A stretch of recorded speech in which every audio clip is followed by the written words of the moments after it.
আমি তাতে আপোনালোকে অৱগাহন কৰি তাৰ ভগৱন্তৰ কথা শ্ৰৱণ কৰিব।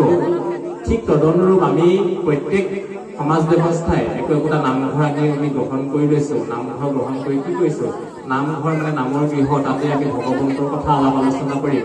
আলাপ আলোচনা কৰি ভগৱন্তৰ কথা পাতি আমি কৃতকৃত্য হ'ম। কিন্তু ঘৰতো আমাৰ গুৰু গৃহ আছে নহয়, ঘৰতো কৰি থাকিব পাৰিলোহেঁতেন।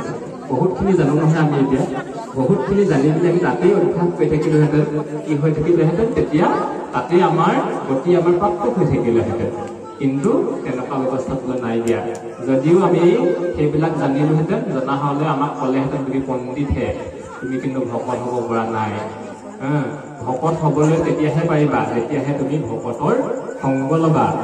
ভকতৰ সংগত অৱগাহন কৰিলেহে তুমি তাৰ আচল